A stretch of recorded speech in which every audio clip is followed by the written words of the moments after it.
Landiin mo na lahat ng lalaki sa Pilipinas. Huwag lang ang asawa ko. Naiintindihan mo?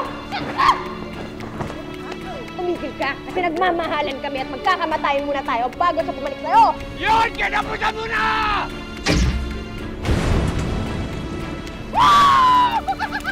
Pinagtanggol lang po ako ni Mommy Christy kasi you were hurting me po. Kung ano man yung ginawa ko, I'm sorry.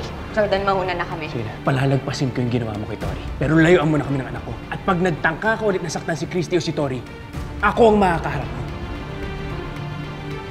Imbis na nagpapakalasing ka dyan, bakit hindi ka na lang kaya mag-isip ng paraan para mabawi mo si Jordan? Ano ba ang paraan? Ano ba paraan, Leslie? Lahat nagawa ko na! Kung talagang ayaw na sa'yo ni Jordan, don't you think it's time para tigilan mo na siya? Ibabalik ko dito yung asawa ko, no matter what it takes. Pasensya ka na, babe. Hindi ko na talaga yung nakontrol yung sarili ko kanina eh. Nagdilim yung paningin ko nung nakita ko si Shirang sinasaktan yung anak natin. Naiintindihan ko naman kung ba't mo ginawa yun. At saka hindi ako galit, ah. In fact, namanghanga ako eh. Pinatulayan mo lang kung gaano ka kabuting magulang. Lahat gagawin mo para kay Tori. Salamat, babe.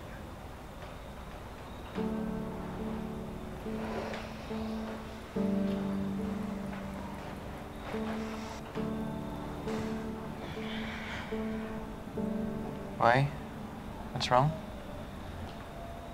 Ewan ko, babe. Parang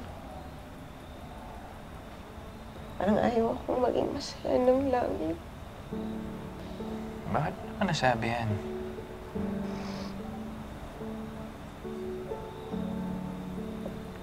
Ano ba naman pagkatapos nating ikasal?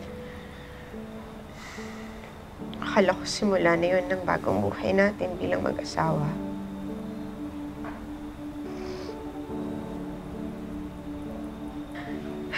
Kaso ang daming nangyari.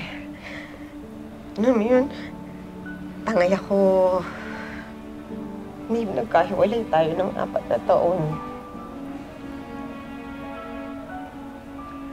Ngayon namang nakabalik na ako. Sinisimulan ulit nating buuin yung pamilya. Ito namang si Shira, ayaw tayong tigilan sa panggugulo niya.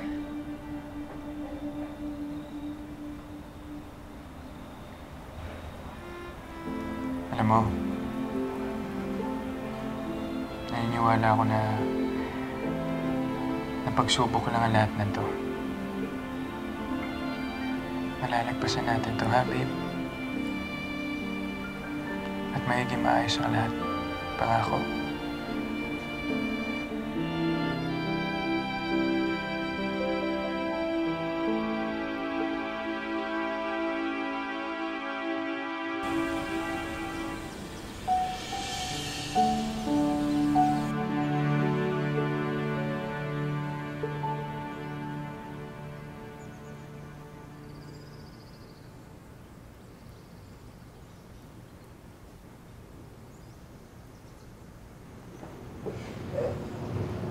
Bakit ang aga mo? May event ka ba? Wala, babe. Sayang-sayo ako this weekend.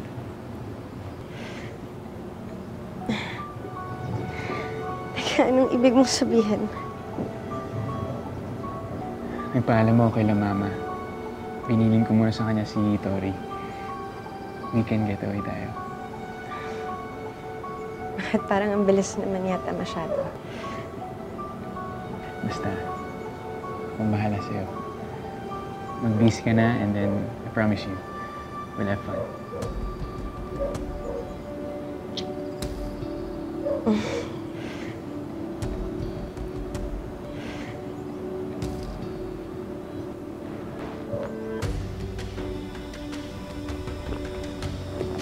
Sabi, babe, sobrang ganda dito. Alam mo, matagal na kitang gusto dalhin sa ganito. Quiet and peaceful place. Gusto ko yung mga magandang tanawin na nakikita natin para naman makalimutan natin yung mga stress na naiwan natin back home. Babe, we've had so many painful and tragic memories. At alam ko hindi na natin mabubura pa yun. But at least, pwede pa tayong gumawa ng mga bagong magandang alaala para mapalitan yung mga pangit nating nakaraan. Babe, bawiin natin yung mga panahon na nawala sa atin.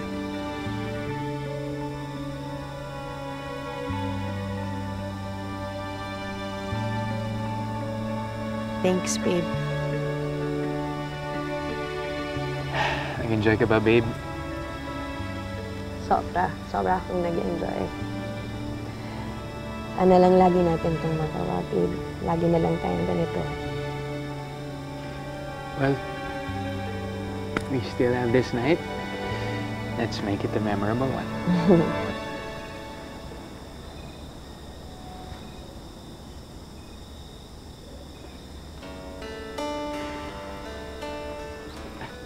Anong ginagawa mo?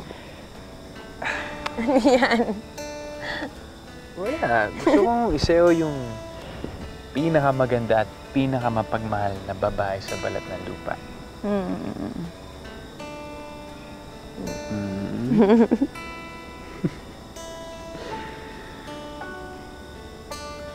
Naalala mo ba yung sinabi ko sa'yo nung gabi ng honeymoon natin? Paalala mo nga ulit sa akin? Na hindi ako aalis sa tabi mo. Ikaw at ikaw lang ang tanging Mrs. Manansala.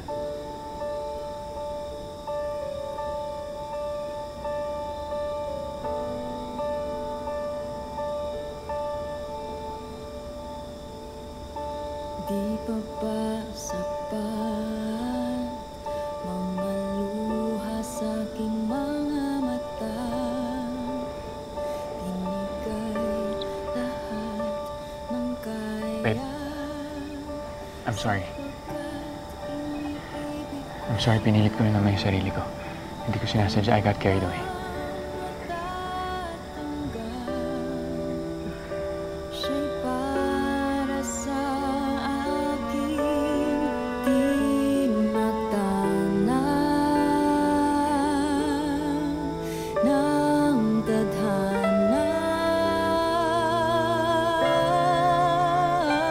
Hindi ba't mula pa noon saksi ka pa sa panahon na ang pag-ibig niya'y sa akin lang alay. Hindi ko maintindihan. Tumingin ka na sa mga mata ko.